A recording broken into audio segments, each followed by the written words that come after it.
되지 않을까요? 깔끔한 청소만이 실내 공기에 도움이 된다.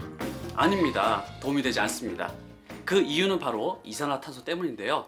실내 공기 악화의 주범은 이산화탄소이고 이 이산화탄소는 바로 그대로 있기 때문입니다. 그래요? 실내 공기 악화의 주범인 이산화탄소. 과연 얼마나 많을까요? 1000이요? 지금 2000이 넘었는데. 숨을 못 쉬는 미세먼지의 상황인데요? 농도는 좋은 수준을 나타내고 있지만 놀랍게도 이산화탄소의 심각하네요. 농도는 기준치의 2배 이상을 가리키고 있던 것. 건설 현장과 주차장보다도 훨씬 높은 어떻게 수치인데 해야죠? 이산화탄소가 위험한 이유 무엇일까요? 이렇게 되면 뇌 건강에도 나쁜 영향을 끼치고 일상생활에서 어지러움이나 두통, 그다음 폐질환, 뇌질환을 일으킬 수 있고요.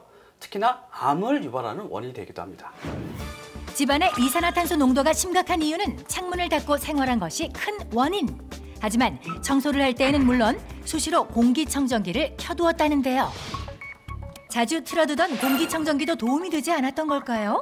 환기를 시키는 것과 공기청정기 사용이 이산화탄소 배출에 얼마나 효과가 있을지 비교 실험해봤습니다. 강제 환기기기를 가동해 창문을 열고 환기를 시키는 것과 비슷한 환경을 조성한 결과 이산화탄소의 농도가 점점 떨어지는 걸 확인할 수 있었습니다. 반면 공기청정기를 가동했을 때에는 이산화탄소 농도 수치에 변화가 없었는데요. 그렇다면 왜 이런 결과가 나온 걸까요? 네, 이산화탄소는 미세먼지와 달리 입자성 물질이나 가스성 물질이기 때문에 자연 환기나 강제 환기 기기 등 꼭 환기를 통해서만 해결을 해줘야 됩니다. 실내 공기 관리의 고수라는 현혜경 주부. 먼저 하루 2번 15분씩 환기를 시켜준다는데요.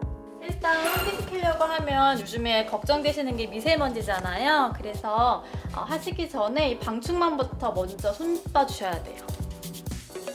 요 신문지와 분무기만 있으면 누구나 쉽게 방충망 청소를 할 수 있단 말씀. 먼저 분무기로 방충망 구석구석을 충분히 적셔줍니다. 그 다음 신문지를 방충망 전면에 붙인 뒤 다시 분무기를 뿌려주는데요. 이렇게만 하면 방충망 청소 끝! 방충망에 있는 잉크가 이 젖은 먼지랑 잘 흡착이 돼서 이게 다 마르기 전에 떼어내면 같이 떼어지거든요.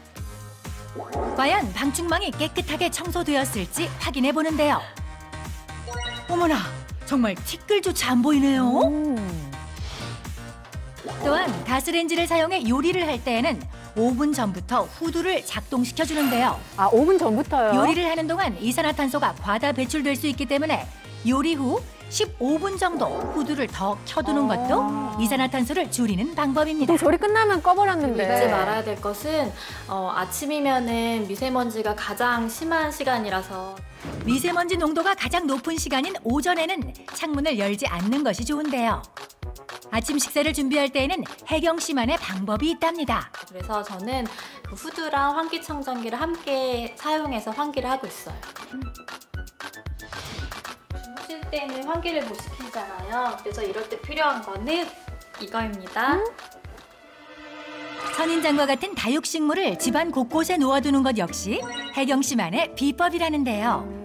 이런 다육식물은 일반 식물과는 다르게 밤에도 이산화탄소를 흡수하기 때문에 머리맡에 두면 도움이 된다고요. 키우기도 편하니까. 네네. 건강한 실내 공기를 위해 이산화탄소 제거는 꼭 필요하다는 사실 잊지 마세요.